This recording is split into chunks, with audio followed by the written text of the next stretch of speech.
Next, let's take a look. Jacob already had 8 sons.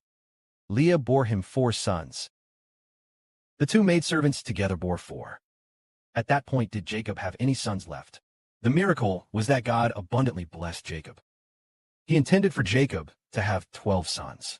Because we know there are 12 months in a year, God wanted there to be one tribe for each month. That meant a father had already established a tribe. Those he cherished should form 12 tribes. So during the wheat harvest, Reuben went out.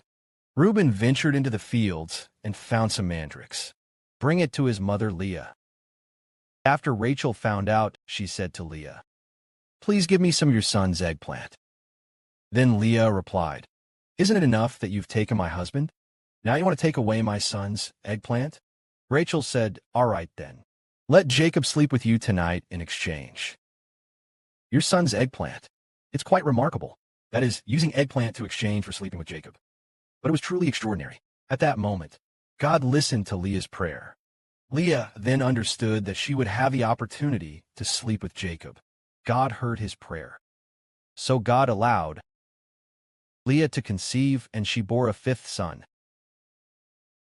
Leah named her 5th son, "God has recompensed me," saying, "Because of my maidservant, since I gave her to my husband." And thus for her own 5th son, they named him Issachar. Issachar means reward. Later, Leah became pregnant again and bore a 6th son. Leah said, "God has given me a gift. My husband will certainly value me, because I have borne him 6 sons." So they named him Zebulun. Zebulun means honor. Later, Leah also bore another daughter. She named her Dinah. Thus, among Jacob's 12 tribes, half were born of Leah. Later, God also heeded Rachel's prayer. So he granted Rachel's request. It seems Rachel is here. Seeing that both of their maidservants had borne children, and even Leah had children herself, Rachel was deeply distressed. So she prayed earnestly, realizing that her barrenness was due to God's will. So God heeded Rachel's prayer. Bore children for Rachel. She bore a son, whom she named Joseph, which means he will add. The implication was that, "May the Lord add another son to me." In other words, it was because Rachel wanted another son. Not just Joseph, but one more as well. That's exactly why, not long ago, Zhao Huan and her sister had a dream. In his dream, he was given a son named Benjamin.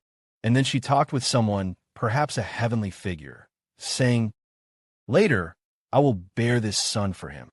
Then, in the dream, I saw Brother Heber approaching a newborn baby, a little one who could barely walk or crawl, perhaps just over a year old, who said, "Benjamin, come here, what's next?" Benjamin then crawled over to the brothers in Hebron. This is how God showed favor to Jacob. Because of that, of course, Jacob now had 12 sons. In total, Leah had 12 sons, 6 from Leah herself, 4 from the 2 maidservants combined. Rachel has 1. However, there was another son named Benjamin. When Jacob left home and departed from Laban's house, only then did he have him. Then brother, she shared something with the brothers and sisters. For example, when we talk about Jacob's firstborn son was Reuben, and Jacob's 11th son, Joseph. How old do brothers and sisters think Reuben is compared to Joseph? There may be an age gap of about 7 years between Reuben and Joseph, possibly 7 or 8 years. However, Reuben, the eldest brother, how old is the age gap between him and Benjamin? Reuben was likely born in the 8th year of Jacob's service, but Benjamin was born 20 years later.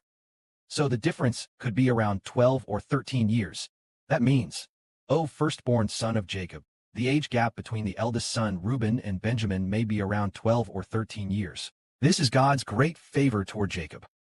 God caused Jacob to receive what he intended for Jacob to fulfill the covenant God made with Abraham, saying, "Look up at the heavens and count the stars. Can you number them? So shall your descendants be." His descendants, Abraham's descendants became 12 tribes. These 12 tribes came from Jacob's 12 sons. This is how God greatly blessed Jacob. Jacob originally planned only to marry one woman. But God knew that one woman might find it very difficult to bear 12 sons. So God allowed Laban to deceive Jacob. Unexpectedly, God helped Jacob, so that what seemed like a bad situation actually brought Jacob abundant blessings. It fulfilled God's covenant with his grandfather Abraham, that his offspring would be numerous. Glory be to the Father and the Lord. Amen.